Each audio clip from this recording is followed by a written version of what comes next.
کیونکہ اب ایک بڑی ڈیولپمنٹ یہ ہوئی ہے کہ پاکستان کے former prime minister 3 times former prime minister Nawaz Sharif کی میٹنگ ہوئی جو کہ انڈیا کے جرنلسٹ پاکستان آئے ہوئے تھے ان کے ساتھ، اور اس میٹنگ میں تو بہت بڑی بڑی باتیں سامنے آئی ہیں کہ لارجلی خطے کے اندر جو بیلنس آف پاور ہے اس کو مینج کر سکتے ہیں، اور آپ کو پتا ہے کہ کسی بھی فوج کے لیے ڈرونز کی اہمیت جو ہے it has become very much important. Nawaz Sharif کا پلاننگ کمیشن کے ممبران کی کارکردگی پر عدم اطمینان کا اظہار۔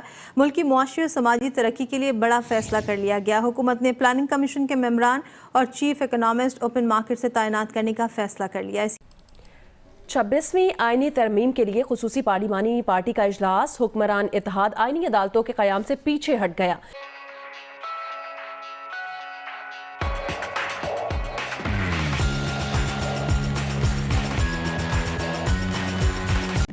اب ریویل ہو رہی ہیں اس میٹنگ کے اندر کیا کیا بات ہوئی ہے۔ تو اب لکھا ہی جا رہا ہے، کہا یہ جا رہا ہے کہ Nawaz Sharif reaches out to دلی یا مودی، نواز شریف کا مودی کے نام پیغام یا مودی کے لیے انہوں نے ایک بات کی۔ نواز شریف صاحب نے یہ کہا کہ مودی صاحب کو پاسٹ بھلا دینا چاہیے، انڈیا کو پاسٹ بری کر دینا چاہیے۔ 75 ایئرز دونوں کنٹریز نے ویسٹ کر دیے، لیکن میں یہ چاہتا ہوں کہ نیکسٹ 75 ایئرز ویسٹ نہ کریں دونوں کنٹریز۔ یہ ریکویسٹ کی ہے نواز شریف صاحب نے مودی صاحب سے، تو بڑی خبر ہے نا۔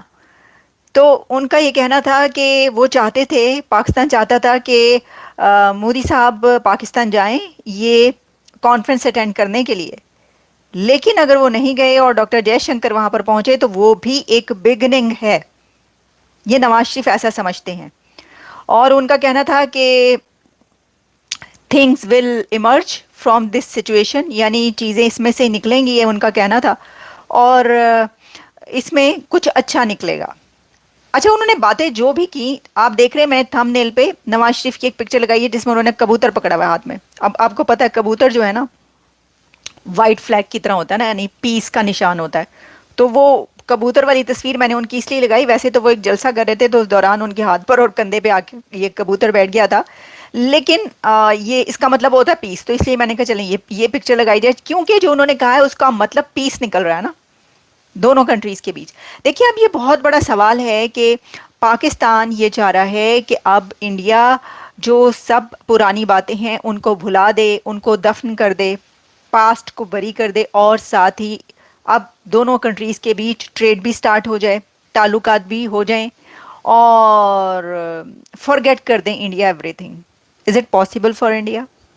یہ بھی تو دیکھنے کی بات ہے کہ کیا بھارت ایسا کر سکتا ہے یا کر پائے گا، یا اتنا آسان ہے بھارت کے لیے ایسا کرنا، کیا ہے یہ تو ہمیں آبویسلی اس طرف سے اب کوئی جواب اس کا آئے گا تو ہمیں پتہ چلے گا، یا کوئی جواب نہیں بھی آئے گا تو تب بھی ہمیں پتہ چل جائے گا۔ تو اس کے اندر انہوں نے اور بہت ساری باتیں کی۔ ویسے تو انہوں نے جتنی بھی باتیں کی اس کو ظاہر ہے کہ ہم سیکنڈ اس لیے کرتے ہیں کہ آبویسلی ہم تو کہتے ہی ہیں کہ جو یہ ہے دونوں کنٹریز کے بیچ انگیجمنٹس جو ہیں وہ صحیح۔ اچھا، پھر انہوں نے کہا کہ دیکھیے یہ جو تجارت ہوتی ہے اب یہ دلی اور پھر ممبئی اور وہاں سے دبئی اور دبئی سے امرتسر اور وہاں سے لاہور، یہ پہنچتی ہیں چیزیں اس طریقے سے، تو ہم کیوں ویسٹ کر رہے ہیں؟ پھر نواز شریف نے یہ بھی کہا کہ جو انڈیا ہے اس کی پوٹینشیل سے بہت فائدہ اٹھایا جا سکتا ہے، پاکستان اٹھا سکتا ہے۔ پھر انہوں نے کہا دونوں کنٹریز کی جو ٹریڈ ہے اس سے دونوں کنٹریز جو ہے وہ فائدہ اٹھا سکتے ہیں۔ اب دیکھیں اس کے اوپر یہ بات تو ٹھیک ہے کہ انڈیا کی جو ٹریڈ ہے یا انڈیا کی جو پوٹینشیل ہے اس سے پاکستان فائدہ اٹھا سکتا ہے، پاکستان سے انڈیا بہت کم فائدہ اٹھا سکتا ہے، یعنی اب کمپیریزن وہ رہا نہیں نا، اب وہ دونوں کا سٹیٹس ایک جیسا نہیں ہے، اب بدل گئے حالات، زمانہ بدل گیا ہے۔ تو وہ زمانہ بدلنے کے ساتھ انہوں نے اپنا وقت بھی بدل لیا، جہاں زمانہ بدلا وہیں پہ بھارت نے اپنا وقت بدل لیا، ان کا وقت ایسے بدلا کہ ان کا اچھا وقت آ چکا، تو پاکستان کا تو اچھا وقت نہیں ہے، آپ کو پتہ ہی ہے۔ اور تو اس سلسلے میں پھر جب ہم کمپیریزن کرتے ہیں بات ان کی ٹھیک ہے، لیکن مسئلہ وہی ہے کہ کون باندھے گا بلی کے گلے میں گھنٹی۔ بلکہ میں تو یہ سوچی کہ نواز شریف صاحب نے پوچھ لیا پہلے، یہ کہنے سے پہلے کہ سر میں یہ سب کچھ کہہ دوں، کوئی مسئلہ تو نہیں ہے۔ नहीं खैर वो तो पूछते नहीं है, वो तो कह देते हैं, शहबाज शरीफ साहब मेरा ख्याल है पूछते होंगे, लिख के भेज देते होंगे, भाई ये बताइए जनाब, डिक्टेशन चाहिए मुझे, की बोला मैं क्या क्या करूं। अच्छा वैसे मैं देख रही थी कि ये जो हुई है ना कॉन्फ्रेंस, इसके अंदर शहबाज शरीफ साहब जितने भी गेस्ट आ रहे थे उनसे, जो army chief general Syed Asim Munir हैं उनसे उनको इंट्रोड्यूस करवा रहे थे और उनसे मिलवा रहे थे और बड़े कहके लगा रहे थे। ये वीडियो भी एक चल रही थी, बल्कि मेरा ख्याल है कि मैं अपलोड करने लगी, पता नहीं फिर क्या हो गया, पता नहीं मैं भूल गई, लेकिन वो वाली एक अब वीडियो भी चल रही है उसके ऊपर। चलें, ये तो हम वैसे ही कह रहे हैं कि वो तो चलें शायद पर्चा आगे दे भेज के पूछ लेते हो भाईजान इसमें से काटा मार दें।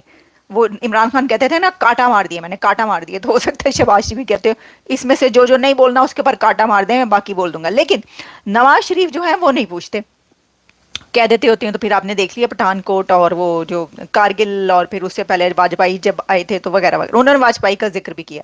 उन्होंने ये भी कहा कि देखिए वाजपेयी आए और कितने अच्छे ताल्लुकात हुए, लेकिन फिर क्या हो गया, ये भी कहा उन्होंने। फिर जर्नलिस्टों ने उनसे ये सवाल किया कि आप क्या पीस प्ले करने का रोल जो है वो प्ले कर सकते हैं पीस लाने का। उन्होंने कहा मैं तो कर ही रहा हूँ।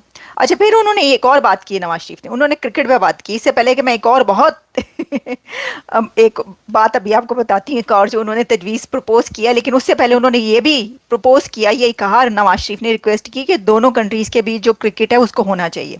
और उन्होंने कहा कि ये जो चैंपियंस ट्रॉफी है इसमें इंडिया की टीम को पाकिस्तान जाना चाहिए, और अगर पाकिस्तान की टीम को इंडिया जाना हो तो मैं तो ज़रूर इजाज़त दूंगा और ज़रूर जाए पाकिस्तान की टीम वहाँ पे खेलने।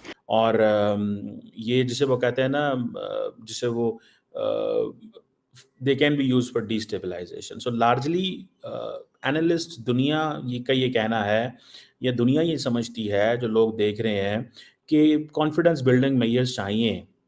ये जो ड्रोन टेक्नोलॉजी है, it can create strategic instability in the region. ठीक है जी। ऑटोनमस जो जिसे कहते हैं ना एडवांस्ड ऑटोनमस ड्रोन्स या स्वॉर्म ड्रोन्स, अगर ये आपके बॉर्डर्स के ऊपर ऑपरेट करते हैं तो इससे मसले हो सकते हैं। सो अगर आपने फ्यूचर जो जिसे कहते हैं ना वॉर्स को बचना है, आप देखिए इंडिया की जो देखिए हमारी जो क्राइसिस कम्युनिकेशन सिस्टम है इंडिया और पाकिस्तान के, ये कभी काम करते हैं कभी नहीं भी करते।